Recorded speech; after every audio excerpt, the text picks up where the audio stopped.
Let's be brutally honest with each other for a moment. Betrayal never materializes out of thin air. It doesn't crash into your life like a lightning bolt on a clear day. No, it's far more insidious than that. It builds like a slow, silent leak in the roof of your house. At first, it's just a faint, musty smell you can't quite place. Then you notice a small, subtle discoloration in the drywall in a corner of the ceiling. A spot you dismiss as a shadow or an old stain. You don't pay attention to it after the rain stops. You tell yourself it's nothing, until one night, during a violent thunderstorm, the entire damn ceiling gives way, collapsing on top of you, burying you in soaked insulation, splintered wood, and shattered trust. But here is the truth that no one ever tells you. The truth that most people don't have the stomach to face. A woman who cheats, who truly disconnects, never does so without leaving a trail of evidence. It's never a silent crime. It's never a clean break. And it is never, ever without deep, foundational cracks in the relationship that were visible long before the final, catastrophic act. The problem, the tragedy of it all, is that most men are conditioned to ignore those cracks. We're taught to rationalize them away, to plaster over them with a thin veneer of comfortable lies. She's just busy with her new project at work. She's just exhausted from dealing with the kids. She just needs her space right now. But behind that flimsy curtain of well-intentioned excuses, there's a man whose gut is churning, screaming at him in a language older than words, telling him that something is profoundly and fundamentally wrong. He just hasn't yet found the strength, or perhaps the courage, to turn on the lights and look the monster in the face. If you have ever felt that sickening, cold gut punch, that quiet, creeping dread that settles in your chest when the person sleeping next to you starts to feel like a stranger, then this story is for you. This is my story. My name is Alex, and I learned the hard way that when a woman is preparing to leave, she always leaves footprints in the mud. Today, I am going to walk you through every single one of them, so that you might recognize them before the storm hits your own house. Let's begin. Chapter 1. The Shifting Kingdom of Her Attention. You do not need a PhD in psychology to feel this. It's the first, most fundamental law of relational physics. Energy cannot be created or destroyed. It can only be transferred. For 7 years, the energy of my wife, Mia, was a life-giving force in my world. Her attention was like sunlight, and everywhere it focused, things grew. I'm a writer. I work from home, wrestling with words and characters all day. The solitude can be crushing. For years, Mia was my anchor. She'd come home from her job as a marketing manager, and the first thing she'd do is find me in my study. Her eyes, bright with genuine curiosity. How did it go today? Did you figure out that plot point you were stuck on? Did that stubborn character finally start talking to you? She wasn't just asking, "How was your day?" as a formality. She was genuinely interested in the characters and conflicts of my fictional world because it was an extension of my world. She would laugh her heart out at the stupid jokes I made, not because they were objectively hilarious, but because they came from me, and our shared language was one of joy. She remembered the smallest details: the name of the antagonist in my first failed novel, the brand of tea I drank when I was on a deadline, the exact way I liked my shoulder rubbed when I was stressed. Her attention was my nourishment. It was the soil in which I grew. The shift began subtly, about a year ago. It wasn't a sudden power outage. It was a slow, deliberate brownout. The kingdom of her attention was quietly moving its capital, and I was being relegated to a remote, forgotten province. The questions about my writing stopped. They were replaced with a perfunctory, "productive day?" As she scrolled through her phone, I could have told her I'd written the next great American novel or that I'd set my laptop on fire, and the response would have been the same, a distracted, "Oh, that's nice, honey." She ceased to be an active participant in my life and became a passive, often bored spectator. One evening, I was excitedly telling her about a breakthrough I'd had with a character, a moment of inspiration that felt like magic. Her eyes were on me, but I could feel the vacancy behind them. Her mind was a million miles away. I trailed off mid-sentence, the enthusiasm dying in my throat. She didn't even notice. The silence that hung between us was no longer the comfortable silence of two people listening. It was the echoing silence of emptiness. This wasn't just a bad mood. It was a systemic reallocation of her most precious resource, her emotional energy. In a rare moment of courage, when the silence became too loud to bear, I finally tried to address it. "Mia," I said one night as we were brushing our teeth, the most intimacy we'd had in weeks. "You seem distant lately. Is everything all right?" I watched her reflection in the mirror. Her shoulders tensed. She rinsed her mouth before answering, buying herself a few precious seconds to construct her defense. And then it came. The pre-built wall. The classic counteroffensive. "Alex, you're overthinking it," she said, her voice flat. "I'm just exhausted. From this new campaign at work, that's all. It's really draining me." And the final killing blow. "Honestly, why are you being so insecure lately? It's a little suffocating." In less than 30 seconds, my legitimate feeling of emotional abandonment was reframed as a flaw in my character. I was the one overthinking. I was the one being insecure and suffocating. She was, in effect, blaming me for having the audacity to notice her absence. It's a brilliant, if insidious, psychological tactic.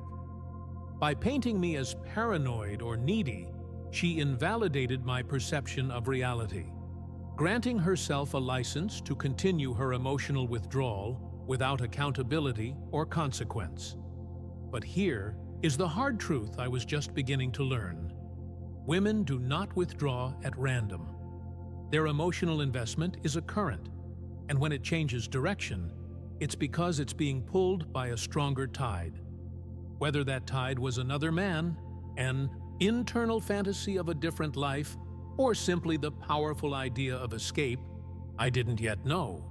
All I knew was that the focus was no longer on me. And that feeling, that profound sense of being a ghost in your own home, was the very first, very real crack in the ceiling. It hadn't caved in yet, but I could hear the faint groaning of the reed joists above my head. The structural integrity of our life was now officially compromised. The stoic man, the man who lives with his eyes open, understands that a woman's attention is a leading indicator of her heart's position. He doesn't need overt photographic evidence of a crime. When he feels the warmth recede, when he feels her presence become hollow and performative, he does not beg for the sun to return. He recognizes that winter has arrived in his relationship, and he begins to prepare for the long, cold season, rather than standing in the freezing rain and pretending it's still summer. I was still pretending it was summer, but I was starting to shiver. Chapter 2. The art of concealment and the compartmentalized life betrayal does not begin in the bedroom. That is the final act. It begins in the silences. It begins in the small, newly created secrets that multiply like mold in the dark. For 7 years, our life was an open book. Mia would come home and spill the details of her day.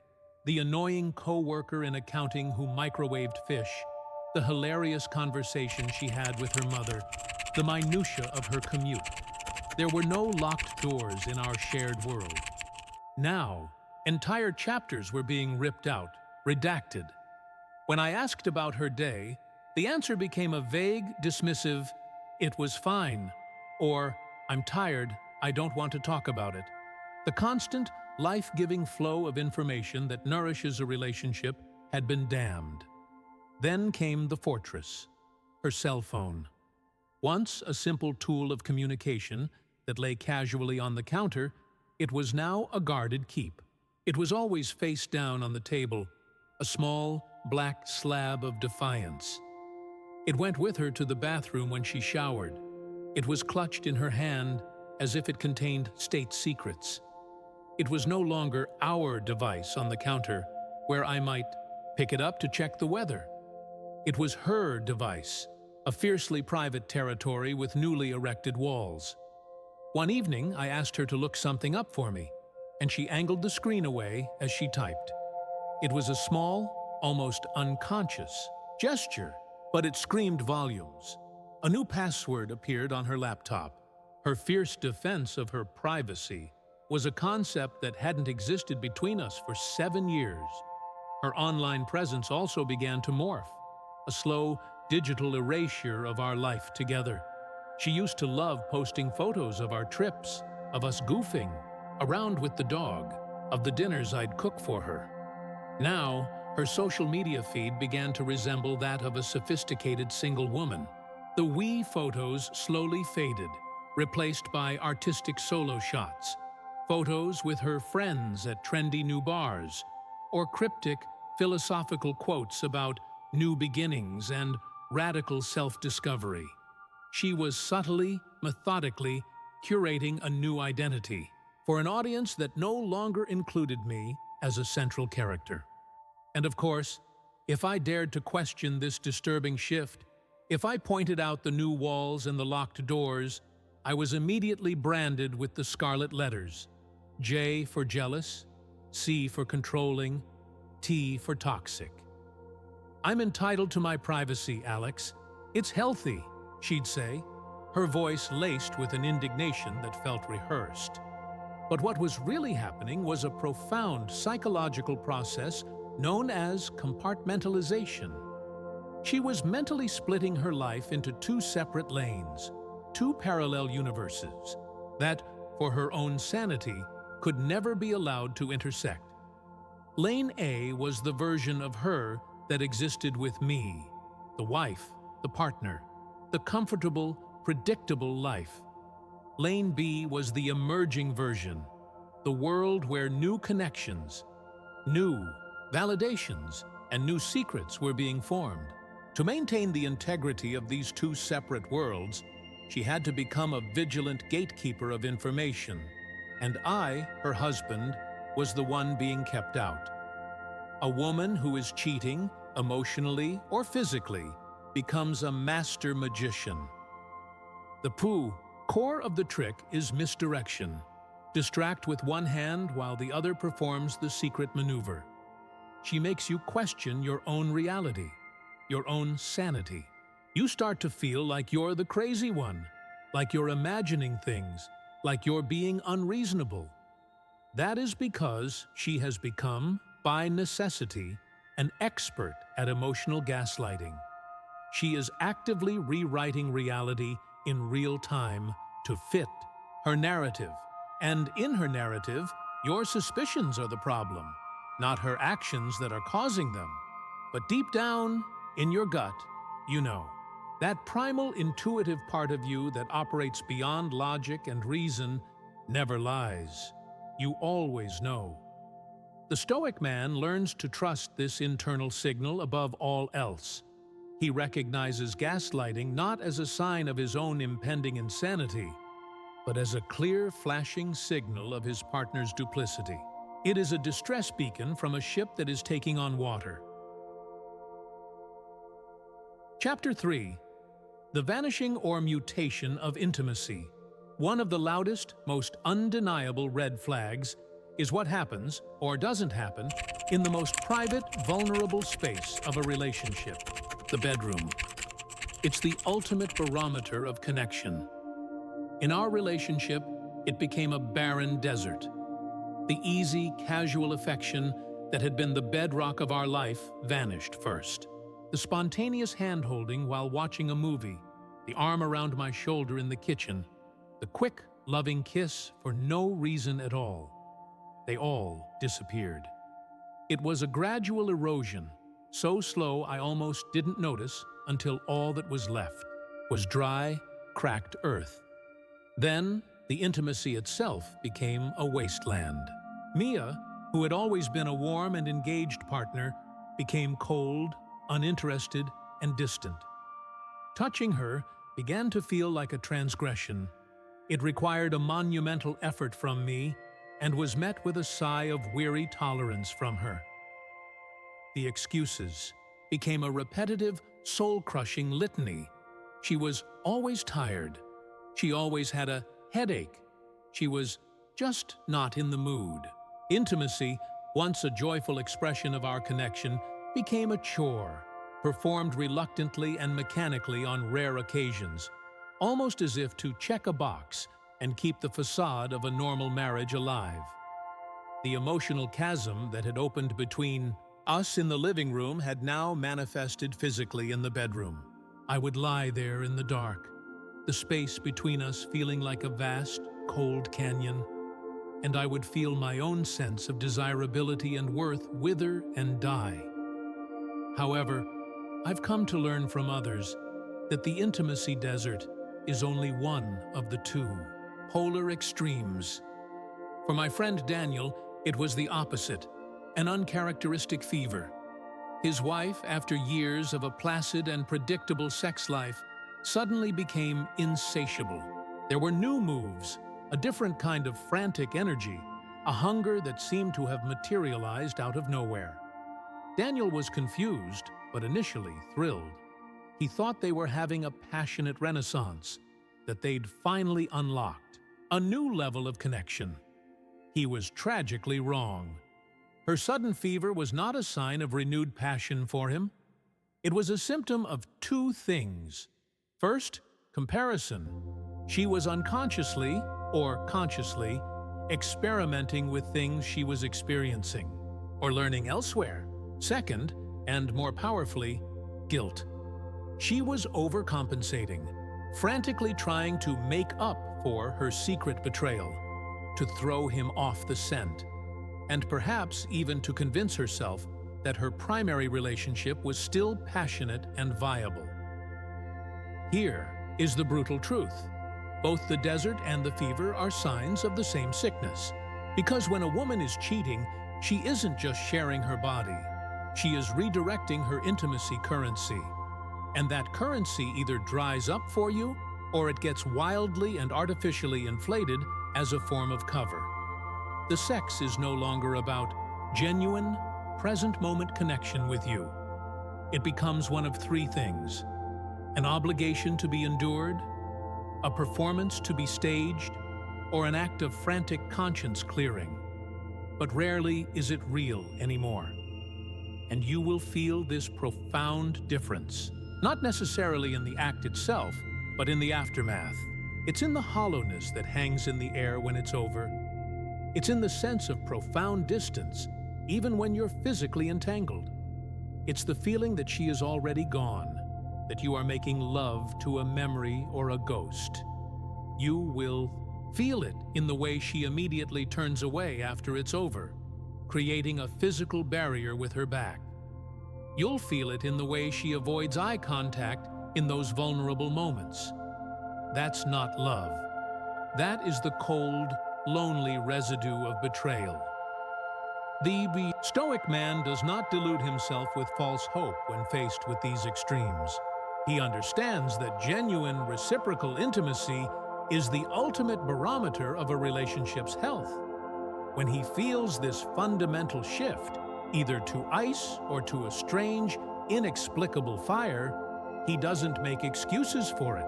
He sees it for what it is: a clear and alarming symptom of a deeper systemic disease. Chapter 4. The senseless fights and the art of emotional displacement. The peace in our home, once a given, shattered. Arguments began erupting out of the most trivial, nonsensical things.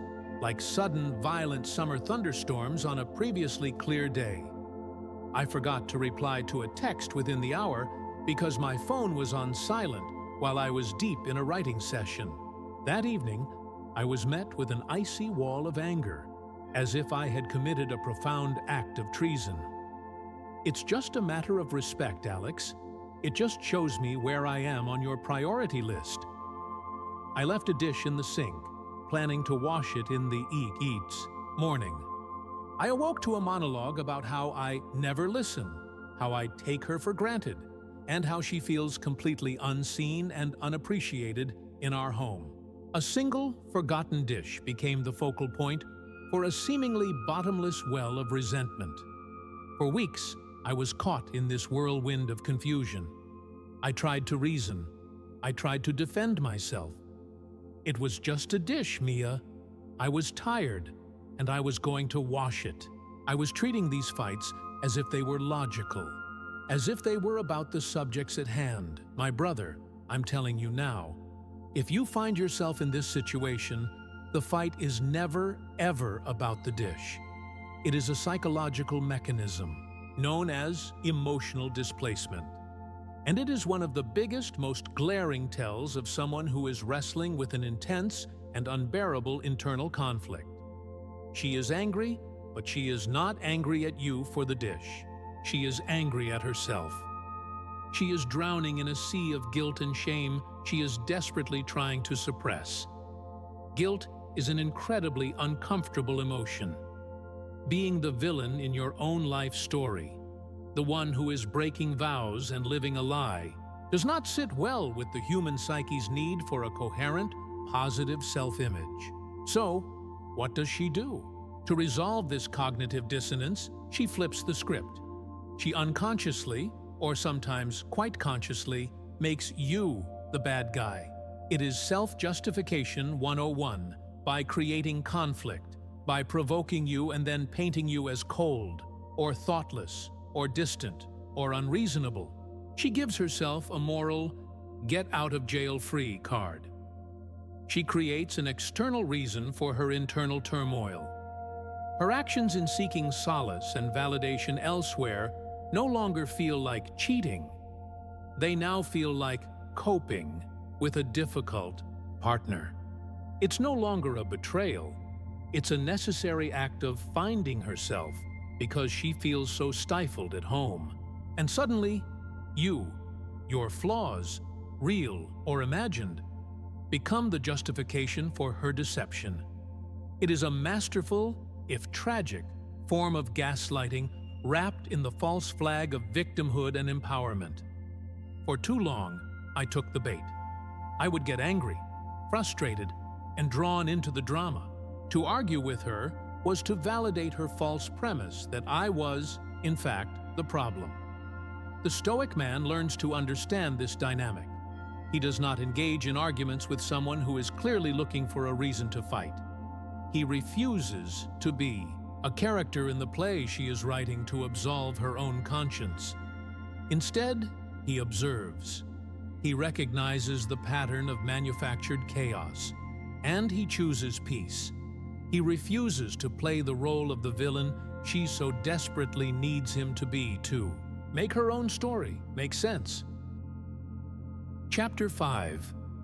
The future tense no longer includes we. This final sign is perhaps the most painful of all, because it is the most subtle and the most definitive. It doesn't scream, it whispers. It creeps in like a fog, and slowly, completely, obscures the horizon you thought you were both sailing towards.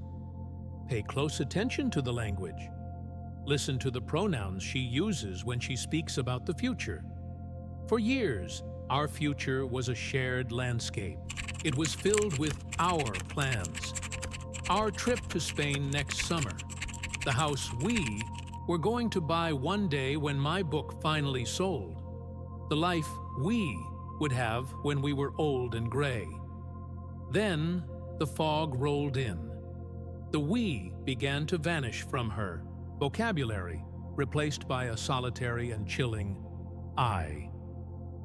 Our vacation to Spain became, "I really want to travel more someday." The house we were going to buy became, "I've been thinking about moving to a place with more light."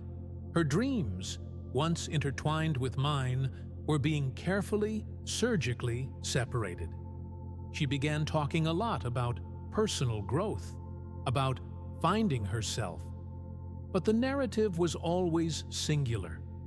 She wanted to take a pottery class by herself. She was planning a girls' trip that seemed more significant than just a weekend away. She would talk about the future, about her ambitions and dreams, but my name was no longer mentioned in the credits. It was as if she was editing me out of the script of her life, one scene at a time. And of course, when I finally mustered the courage to bring this up, my voice full of a dread I couldn't hide, her defensiveness was immediate and razor-sharp. "You're reading way too much into it, Alex. It's healthy for people to have individual goals. Why are you being so intense and clingy?" But behind those deflections is a devastating reality that most men are terrified to face. She is already planning her exit. The emotional detachment is nearly complete. Now comes the phase of logistical and narrative separation. This is why you feel like a ghost in your own relationship. This is why her eyes seem to look right through you, as if you are already a memory. This is why your love feels like it's floating in an aimless, lonely limbo. She has already moved on in her mind. You are just now, painfully, getting the memo.